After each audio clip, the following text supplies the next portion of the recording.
चलिए आज हम लोग इस पार्ट को आगे बढ़ाएंगे। नाव, स्टीमर, पानी जहाज आदि जल परिवहन है, जैसा कि पहले भी हम बता चुके हैं। मापन के लिए निश्चित राशि होती है जिसे हम मात्रक कहते हैं। याद रखिएगा, आपसे पूछा जा सकता है कि वो निश्चित राशि जिससे हम मापन करते हैं उसे क्या कहेंगे, तो मात्रक कहेंगे। किसी माप के परिणाम को दो भाग में व्यक्त किया जाता है, संख्या भाग और मात्रक भाग। लंबाई मापने के लिए के प्राचीन तरीके पैर की लंबाई, अंगुलियों की चौड़ाई और बलिष्ठ बिलान या बीता, बित्ता जिसको कहते हैं, इसी को हम बलिष्ठ भी कहते हैं। हाथ की लंबाई, एक कदम की दूरी, इस तरह से लंबाई मापे जाते हैं। लंबाई मापने के आधुनिक तरीके, ये प्राचीन तरीके थे, मतलब शुरू में लोग ऐसे ही मापते थे। आधुनिक तरीके में मिलीमीटर, सेंटीमीटर, मीटर, किलोमीटर, ये सब आधुनिक तरीके हैं। छोटी दूरी मापने के लिए मिलीमीटर, सेंटीमीटर, मीटर का उपयोग किया जाता है, जबकि बड़ी दूरी मापना है तो किलोमीटर का उपयोग करते हैं। आगे बात करें हम छोटी दूरियों मापने के लिए, तो हो गया 1 किलोमीटर की बात करें तो 1 किलोमीटर में ध्यान रखिएगा 1000 मीटर होता है। 100 सेंटीमीटर का मतलब होता है 1 मीटर और 1 सेंटीमीटर का मतलब होता है 10 मिलीमीटर। तो ये ध्यान रखेंगे क्योंकि ये से पूछा जा सकता है। वक्र रेखा की लंबाई मापने के लिए पहले धागे से पहले धागे से मापना चाहिए, फिर उस धागे को मापक से माप लेना चाहिए। जैसे कहने का मतलब है कि कोई ऐसा रेखा है तो इसको पहले क्या करना चाहिए, धागा यहाँ से यहाँ तक रख लेना चाहिए और तब उसको मापक से माप देना चाहिए। हम अगर हम मापक से यहाँ मापेंगे ना तो हो सकता है कि मिस्टेक हो जाएगा, इसलिए पहले इसको धागा को माप लीजिए, धागा को सीधा कर लीजिए और उसके बाद माप लीजिए, ऐसे मापते हैं। समय के साथ किसी वस्तु की स्थिति में परिवर्तन को गति कहते हैं। गति निम्न प्रकार के हैं, सरल रेखीय गति हो सकता है, उसके बाद वर्तुल गति हो सकते हैं, दोलन गति हो सकते हैं, आवर्ती गति हो सकते हैं और घूर्णन गति हो सकते हैं। इसीलिए गति के कई प्रकार हैं, ध्यान रखेंगे। ये सारे गति के प्रकार हैं, निम्न में से कौन गति के प्रकार नहीं हो सकते, ऐसे ऑप्शन में आते रहते हैं, ध्यान रखिएगा। तो प्रकार याद रखिएगा तो ध्यान रहेगा। प्रसिद्ध ग्रीक दार्शनिक अरस्तु ने अपनी किताब गेट ऑफ एनिमल, ठीक है, याद रखिएगा, ये अरस्तु की किताब है गेट ऑफ एनिमल, स्वयं अपने आप से अनेक प्रश्न पूछे थे कि जंतु के शरीर में विभिन्न भाग क्यों होते हैं, ये चीज़ पूछे थे। जब कोई वस्तु किसी सरल रेखा के अनुदिश गति करता है तो उसे सरल रेखीय गति कहते हैं। मतलब कोई वस्तु अगर सीधा रेखा में गमन कर रहा है तो सरल रेखीय गति कहलाएगा। किसी वस्तु की गति के दौरान यदि किसी नियम बिंदु से दूरी समान रहती है तो इस प्रकार की गति वर्तुल गति, जैसे साइकिल की, जैसे कहने का मतलब है कि साइकिल की पहिए की जो गति होगी वो वर्तुल गति होगी। घड़ी के जो सेकेंड वाली है वो सुई है, उसकी गति को हम वर्तुल गति कहते हैं। याद रखिए, एग्जाम्पल में पूछा जा सकता है कि निम्न में कौन वर्तुल गति का उदाहरण है या साइकिल की पहिया का गति किस गति का उदाहरण है, ऐसे करके ऑप्शन में आते रहते हैं, तो ध्यान रखिए। जब कोई वस्तु एक निश्चित समय अंतराल के बाद अपनी गति को दोहराती रहती है, जैसे कहने का मतलब है कि आपने पेंडुलम देखा होगा, तो पेंडुलम क्या होता है कि कभी यहाँ आएगा फिर यहाँ आएगा और इस तरह से ये चक्कर यहाँ से यहाँ तक हिलता रहेगा। ऐसी गति को हम क्या कहेंगे, ऐसी गति को हम आवर्ती गति के नाम से जानते हैं। मतलब अपनी पथ को दोहराता रहता है उसी को। पृथ्वी की भी अपनी पथ पर को क्या करता है, दोहराता रहता है, तो उसको हम आवर्ती गति के नाम से भी जानते हैं। आपसे पूछा जा सकता है कि पृथ्वी की गति कैसी है, तो आवर्ती गति है। यहाँ पे देखिए झूले की गति जो होती है अभी आवर्ती गति है, क्योंकि वो निश्चित अंतराल पर झूला जैसे होता है कि कोई झूला इस तरह से बना हुआ है और ये झूला यहाँ से यहाँ आते हैं फिर यहाँ से यहाँ आते हैं, तो इस तरह से ध्यान रखिएगा कि झूला अपनी समय गति को एक जगह जो आयाम को दर्शाता रहता है। तो ये गति जो होता है ये आवर्ती गति होती है। जब कोई वस्तु अपने अक्ष पर गति करती है तो इसे घूर्णन गति, हालांकि पृथ्वी की गति घूर्णन गति में आएंगे क्योंकि वो आवर्ती गति के साथ साथ घूर्णन गति भी है, क्योंकि वो अपने अक्ष पर दोहराती रहती है। क्या है, अक्ष पर दोहराती रहती है, तो इसको हम क्या कहेंगे, दोनों गति है इसमें, आवर्ती गति भी है और घूर्णन गति है, क्योंकि अक्ष पर भी नाचता है और साथ में परिक्रमा भी करता है। तो ऐसे में हम आवर्ती गति और घूर्णन गति दोनों ही कहते हैं। घूर्णन गति के कारण दिन और रात हो जाते हैं और परिक्रमण गति के कारण जो है आपको मौसम बदलते हैं। तो ये पूछा गया है एग्जाम में, ध्यान रखेंगे। लंबाई का मानक जो है, ज़्यादातर हम लंबाई को मीटर में ही मापते हैं। आजकल मात्रक प्रणाली का उपयोग हो रहा है, जी कौन क्या लिख दिया है पता नहीं, उसे अंतर्राष्ट्रीय मात्रक प्रणाली SI कहते हैं। याद रखिएगा कि इंटरनेशनल मात्रक प्रणाली भी काम में आ रहे हैं, GI होना चाहिए, ध्यान रखिएगा। एगो CGS पद्धति हो, आजकल जो है ना CGS पद्धति होता है, वही अंतर्राष्ट्रीय मात्रक। समय के साथ स्थिति में परिवर्तन को गति कहते हैं, ये तो आपको ध्यान रखिएगा कि पूछा जा सकता है कि समय में के साथ अगर कोई स्थिति में परिवर्तन हो रहा है तो उसको क्या कहेंगे, गति। किसी गतिमान वस्तु के आरंभिक स्थिति और अंतिम स्थिति के बीच की लंबाई को दूरी कहा जाता है। जैसे मान लीजिए कि कोई वस्तु यहाँ से है और यहाँ से ये आकर के यहाँ आ गया, फिर यहाँ आ गया, तो इस तरह से हम ऐसे दूरी को हम मापते हैं, तो ऐसे इसको हम दूरी कहते हैं। शुरू से लेकर के लास्ट तक के जो स्थिति है उसको हम क्या कहेंगे? दूरी कहेंगे।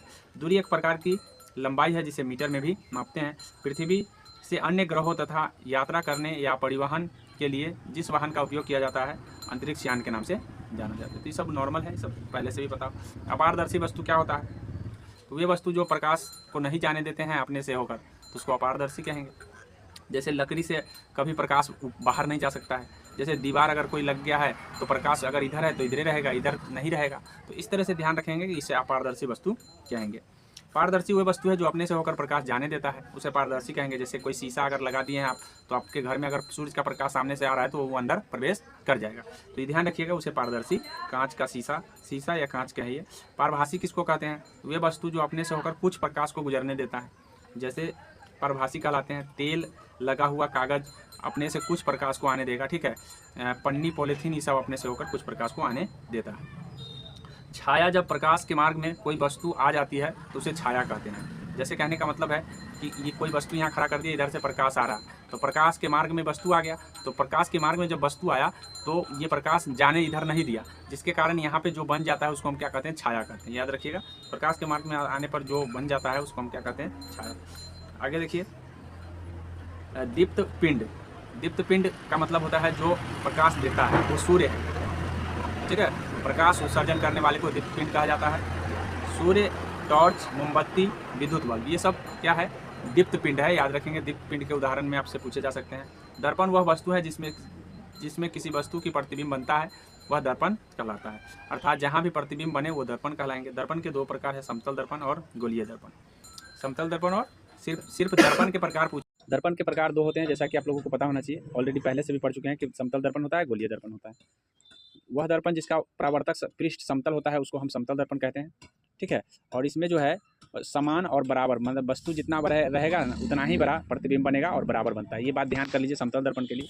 और गोलीय दर्पण वह है जिसका परावर्तक सतह जो है ना गोलीय होता है, मतलब गोल होता है, तो इसीलिए गोल दो गो का होता है, एक अवतल दर्पण, एक उत्तल दर्पण। याद रखिए, इसलिए गोलीय दर्पण के दो प्रकार हैं, अवतल और उत्तल, लेकिन दर्पण के दो प्रकार हैं, समतल और गोलीय। इस बातों को ध्यान रखेंगे। रुडयार्ड किपलिंग की रचना जस्ट सो स्टोरी, विशेष कहानी how the leopard got its spades में उन्होंने धारीदार चित्तदार धाग धब्बा वाली परछाइयों का वर्णन किया था। तो याद रखिए, किसने दाग धब्बा वाला परछाई का वर्णन किया था? तो रुडयार्ड किपलिंग ने किया था, जस्ट सो स्टोरी में किए थे। इस बातों को ध्यान रखना है। हमें सूर्य या सूर्य की प्रतिबिंब सीधे नहीं देखना चाहिए, क्योंकि सूर्य के प्रकाश के साथ आने वाली विकिरण से हमारा आँख खराब हो सकता है। मतलब सूर्य के जो किरण है उसको सीधाई पर नहीं देखना चाहिए, क्योंकि उसमें विकिरण आता रहता है। जब प्रकाश की किरण मिली चिकनी अपारदर्शी वस्तु से टकराती है, मतलब प्रकाश के किरण जब अपारदर्शी वस्तु से टकराएगा तो ये उसे होकर उस ओर मोड़ कर वापस चली जाती है जिस ओर से आई हुई होती है, मतलब परावर्तन हो जाता है। इससे प्रकाश का परावर्तन, मतलब सिंपल भाषा में कहे तो प्रकाश के मुड़कर पुनः वापस जाना ही परावर्तन है। इस बातों को ध्यान रखिएगा, क्योंकि आपके एग्जाम में पूछा जा सकता है कि प्रकाश को पुनः मुड़कर वापस जाना क्या कौन सी घटना होगी? तो परावर्तन। जिन पदार्थों से होकर विद्युत धारा प्रवाहित हो सकती है वो विद्युत चालक या सुचालक के नाम से जाना जाता है। जैसे लोहा और एल्यूमिनियम विद्युत के चालक है या सुचालक है, कहिए चालक कहिए या सुचालक। जिन पदार्थों से होकर धारा प्रवाहित नहीं हो सकती है उनको हम विद्युत का रोधक कहेंगे, नहीं तो कुचालक कहेंगे। ये पहले भी आपको पता होना चाहिए। रबर हो गया, लकड़ी हो गया। विद्युत सेल में संचित रासायनिक पदार्थों से सेल विद्युत उत्पन्न करता है, मतलब बैटरी में रासायनिक पदार्थ होता है जो विद्युत उत्पन्न करते हैं। इस बातों को ध्यान रखिएगा। विद्युत सेल का उपयोग विद्युत स्रोत के रूप में अलार्म घड़ी, कलाई घड़ी, रेडियो, कैमरा तथा और बहुत सारी युक्तियां हैं जिसमें विद्युत सेल का प्रयोग, मतलब बैटरी का। अब तो बैटरी से गाड़ी भी चलने लगा है, बैटरी वाली गाड़ी को देखते हैं, ऑटो है, बहुत सारी गाड़ी है। प्रकाश उत्सर्जित करने वाले पतले तार को बल्ब का तंतु कहते हैं, अर्थात बल्ब में जो प्रकाश दे रहा है उसको हम तंतु कहते हैं। इस बातों को ध्यान रखें। विद्युत सेल में दो सिरों एक साथ जोड़ा दिए जाते हैं तो सेल के अंदर के रासायनिक तेज़ी से खपत होने लगेगा।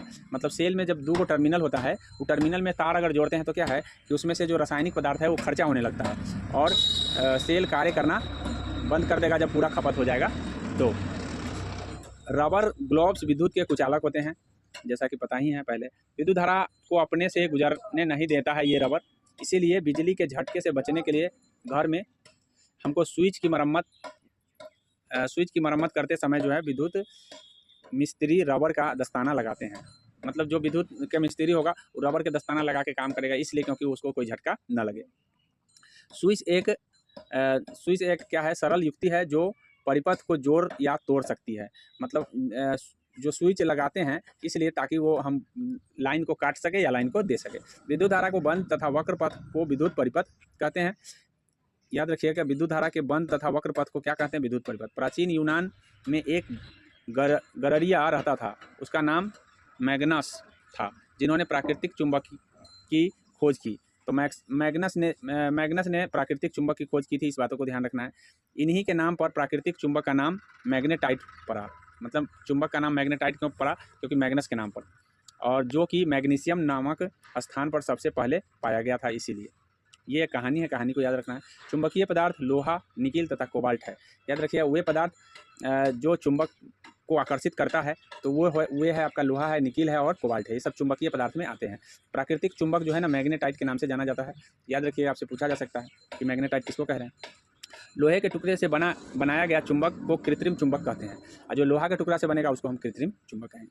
चुंबक दो प्रकार के होते हैं, इसीलिए प्राकृतिक चुंबक और कृत्रिम चुंबक। जब लोहा से बना होगा तो कृत्रिम होगा, जब मैग्नेटाइट से बना होगा, मैग्नीशियम से बना होगा तो हो जाएगा वो मैग्नेटाइट, को हम प्राकृतिक चुंबक कहते हैं। कृत्रिम चुंबक छड़ चुंबक, नाल चुंबक, बेलनाकार चुंबक, गोलांतक चुंबक, ये सब कृत्रिम चुंबक के उदाहरण हैं, याद रखेंगे। आगे है आपका चुंबक दो प्रकार के होते हैं, जैसा कि पहले भी बता दें। दो ध्रुव होते हैं चुंबक में, उत्तरी ध्रुव और दक्षिणी ध्रुव। कंपास चुंबक से बना एक यंत्र है जिसकी चुंबकीय सुई उत्तरी भाग तथा दक्षिणी भाग को बताता है। मतलब कंपास में चुंबकीय सुई होता है जो उत्तर और दक्षिण को इंगित करता है। जल को वाष्प में परिवर्तन करने का प्रक्रम वाष्पीकरण है। वाष्पन तथा वाष्पोत्सर्जन जल वायु में चला जाता है, बादल बनाते हैं और वर्षा, ओले तथा हिम के रूप में पुनः धरती पर आ जाते हैं। तो जल वाष्प होकर ऊपर जाता है, फिर उसके बाद वर्षा के रूप में, हिम के रूप में और जल के रूप में फिर से वापस आ जाते हैं। उसके बाद है जल वाष्प जब संघनित होकर जल की छोटे छोटे बूंदों में परिवर्तित होकर नीचे की ओर गिरने लगता है तो इसे ही हम वर्षा कहते हैं। भूमि में संचित जल को भौम जल, मतलब भूमि के नीचे वाले जल को भौम जल कहेंगे। जल वाष्प को जल में परिवर्तित करने के प्रक्रम को हम संघनन कहते हैं। पृथ्वी का 2/3 मतलब 2/3 भाग जो है ना जल से घिरा है। जल अधिकांश भाग समुद्र और महासागरों में है। सबसे ज़्यादा जल अगर है तो समुद्र और महासागर। एक वर्ष या इससे अधिक समय तक वर्षा न होना उस क्षेत्र को सूखा कहलाता है। मतलब सुखाड़ लाता है। एक वर्ष तक वर्षा नहीं होगा तो सुखाड़ आ जाएगा। अत्यधिक वर्षा से बाढ़ आ जाएगा, इस बातों को ध्यान रखिएगा। तो किसके क्या परिणाम हो सकते हैं ये दिया गया। पौधों की पत्तियों या सतहों से जल की हानि की प्रक्रिया वाष्पोत्सर्जन। मतलब पौधा के पत्ता से जल अगर हानि हो रहा है तो वाष्पोत्सर्जन की प्रक्रिया के द्वारा ही हानि होता है, इस बातों को ध्यान रखेंगे। महासागरों तथा स्थलीय जल स्रोतों के बीच के जल को जलचक्रण या जलचक्र कहा जाता है। स्रोत के बीच के जल के चक्रण को जलचक्र कहा जाता है। गतिशील वायु को पवन कहते हैं। पृथ्वी वायु की एक पतली परत से घिरी है। मतलब पृथ्वी जो है ना वायु के परत से घिरा हुआ है। परत का विस्तार पृथ्वी की सतह से कई किलोमीटर ऊपर तक है, जिसे वायुमंडल हम कहते हैं। अर्थात कई किलोमीटर तक पृथ्वी जो है ना वायु से घिरा हुआ है, जिसे हम वायुमंडल कहते हैं। वायु पारदर्शी होता है, अर्थात ये अपने से होकर प्रकाश को आने देता है। वायु अनेक गैस का एक मिश्रण है, जैसे में नाइट्रोजन हो गया, ऑक्सीजन हो गया, कार्बन डाइऑक्साइड हो गया, ये सब जलवाष्प हो गए। मतलब ये सब वायु के अवयव हैं, इस बात को ध्यान रखेंगे। पूछा जाता है कि वायु के अवयव कौन नहीं है। अधिकांश ऊंचाई पर वायु दाब अधिक होने से ऑक्सीजन की मात्रा कम पाई जाती है। अर्थात अगर ऊपर जाइएगा तो वहाँ पे ऑक्सीजन कम होता है, वायु दाब ज़्यादा है जिसके कारण ऑक्सीजन वहाँ पे कम है। इसीलिए पर्वतरोही ऊंचे पर्वतों पर चढ़ते समय ऑक्सीजन के सिलेंडर अपने साथ ले जाते हैं। मतलब ऑक्सीजन का सिलेंडर अगर नहीं रहेगा तो उनको मरने का चांस हो जाता है। ऑक्सीजन गैस जलने में सहायक है, नाइट्रोजन गैस जलने में सहायक नहीं है। इस बातों को ध्यान रखें, कौन सहायक है कौन नहीं है। कार्बन डाइऑक्साइड की उपस्थिति में घुटन महसूस होता है। अगर कार्बन डाइऑक्साइड ज़्यादा है तो उसमें घुटन आपको महसूस होगा। किसी वस्तु में जलाने पर कार्बन डाइऑक्साइड गैस निकलता है। अगर कोई वस्तु जला रहे हैं तो उसमें कौन गैस निकलेगा? Carbon dioxide. पादप एवं जंतु श्वसन क्रिया में ऑक्सीजन गैस उपयोग में लाते हैं। मतलब जिस समय सांस लेते हैं उस समय ऑक्सीजन गैस के उपयोग में लाते हैं, इस बातों को ध्यान रखें। पादप और जंतु। नाइट्रोजन वायु का लगभग 3/4 भाग घिरा हुआ है। मतलब 4 हिस्से में 3 हिस्सा नाइट्रोजन है वायु में, इस बातों को ध्यान रखेंगे। जैसे 78% यहाँ लिखा हुआ है। वायु में नाइट्रोजन और ऑक्सीजन की मात्रा अधिक होती है। ये दोनों गैस मिलकर 90% भाग बनाती है। 99 99% भाग जो है ना आपको ऑक्सीजन और नाइट्रोजन ही मिल करके है। 1% में कार्बन डाइऑक्साइड आते हैं, कुछ और अन्य गैस जैसे जलवाष्प हो गए, और भी कई गैस हैं जो उसमें आते हैं। भराव क्षेत्र में वह स्थान है जहाँ शहर अथवा नगर के कचरे को एकत्रित करा जाता है। कालांतर में इस क्षेत्र को पार्क बना देते हैं, मतलब आगे चल करके उसको हम पार्क बना देते हैं। हमारे दैनिक क्रियाकलापों से कचरा उत्पन्न होता है, मतलब हम अगर रोज़ काम करते हैं तो थोड़ा बहुत तो कचरा जरूर करते हैं। कचरे में उपयोगी और अनुपयोगी को अवयव होते हैं, मतलब कुछ कचरे जो होते हैं काम लायक होते हैं, कुछ नहीं काम लायक होते हैं। अनुपयोगी अवयव के पृथक कर लेते हैं और फिर इस भराव क्षेत्र में फैला कर मिट्टी की परत से ढक देते हैं। मतलब उसको हम क्या करते हैं, जो खराब पदार्थ है उसको मिट्टी की परत से क्या कर देते हैं, ढक देते हैं। लगभग अगले 20 वर्ष तक भराव क्षेत्र पर कोई भवन निर्माण नहीं किया जाता है। कचरे के उपयोगी अवयव के निपटान के लिए भराव क्षेत्रों के पास कंपोस्ट बनाने वाले क्षेत्र विकसित किए जाते हैं। मतलब जहाँ कंपोस्ट बनाना है वहीं भराव क्षेत्र पर ही बनाए जाते हैं। इस बातों को ध्यान रखिएगा। कुछ पदार्थों के विगलित और खाद्य पदार्थ परिवहन होने की प्रक्रिया को कंपोस्टिंग, मतलब पदार्थ को खत्म होना, विघटित होना कंपोस्टिंग है। कुछ शहरों तथा नगरों में नगर पालिकाएं 2 प्रकार के कचरे को एकत्र करने में के लिए 2 पृथक कूड़ेदान प्रदान करती है। मतलब कुछ शहर में आप 2 प्रकार के देखिएगा कूड़ादान, प्रायः एक रंग नीला तथा दूसरे रंग हरा। ये आपके एग्जाम की दृष्टि से महत्वपूर्ण है कि कितने रंग होते हैं कचरे के निपटान के लिए नगर पालिका के द्वारा। तो नीले में जो होता है कूड़ेदान में पुनः उपयोग वाली, जो नीला है समझ जाइए कि उपयोग वाला वहाँ पर कचरा हो जाएगा कि डाला जाता है, मतलब फिर से प्रयोग किए जा सकते हैं, जैसे प्लास्टिक, धातुएं, कांच, ये सब पुनः प्रयोग होने वाली वस्तु हैं, तो उसमें नीला डब्बा में डाला जाएगा। हरे कूड़ेदान रसोई तथा अन्य पादप अथवा जंतु अवशिष्ट को एकत्र करने के लिए होता है। मतलब कहने का मतलब है हरा किस लिए होता है, तो हरा वाला जो है जो गलने उलने वाला होता है, बस मतलब हरा पदार्थ हो गया, जैसे जंतु का कोई अवशिष्ट हो या रसोई घर के कोई सामान खराब हो गया हो, तो वो सब हरे कूड़ेदान में डाले जाते हैं।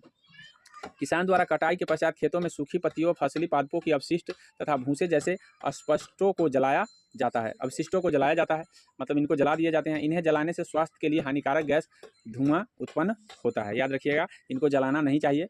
लाल केचुए की सहायता से कंपोस्ट बनाने की इस विधि को वर्मी कंपोस्ट, मतलब लाल केचुआ से अगर हम जो अवशिष्ट पदार्थ है उनसे अगर हम जो भी बनाते हैं उसको हम वर्मी कंपोस्ट कहते हैं, अथवा कृत्रिम कंपोस्टिंग भी कहते हैं। लाल केचुए में एक विशेष संरचना होती है जिसे हम गिजर्ड कहते हैं, ठीक है, गिजर्ड कहते हैं, जो भोजन को पीसने में सहायता करता है, मतलब वो भोजन को पीसता है।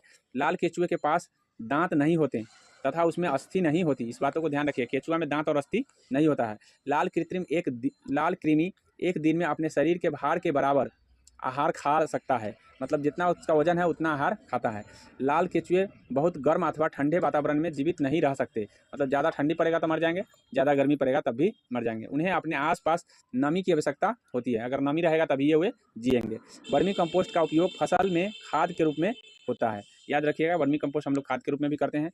बाजार से वस्तुओं के संग्रह के लिए प्लास्टिक की थैलियाँ की जगह कागज़ की थैलियों का उपयोग करना चाहिए। अगर हमें एनवायरनमेंट को अच्छा रखना है तो हमें कागज़ की थैली का प्रयोग करना चाहिए। कुछ प्रकार के प्लास्टिकों का पुनः चक्रण किया जा सकता है, परंतु सभी प्रकार के प्लास्टिक का पुनः चक्रण नहीं होता है, इसलिए प्लास्टिक के भी 2 तरह के प्लास्टिक होते हैं।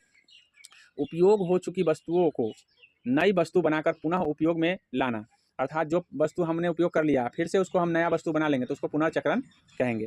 कागज़ का पुनर्चक्रण संभव है क्योंकि कागज़ से हम फिर से कागज़ बना सकते हैं तथा पुनर्चक्रण द्वारा बनने कागज़ से उपयोगी चीज़ें बनाई जा सकती है।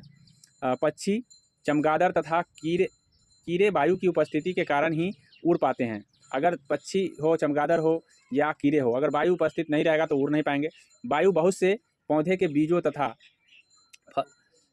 फलों के पराग कणों को इधर उधर फैलाने में सहायक है, मतलब परागण का काम तभी होगा जब वायु चलेगा, वायु बंद हो जाएगा तो परागण का काम भी नहीं होगा। जल चक्र में वायु एक महत्वपूर्ण भूमिका निभाती है। अगर जल चक्र, मेन चीज़ जल को यहाँ से वहाँ पुनर्चक्रण हो पाता है तो वायु के कारण ही हो पाते हैं। तो इस तरह से हमने देखा ईवीएस के महत्वपूर्ण चीज़। आशा करते हैं कि इसको आप देख करके 2-3 बार रिवाइज करके अपने सेल्फ प्रैक्टिस के जरिए इनको सही कर सकते हैं।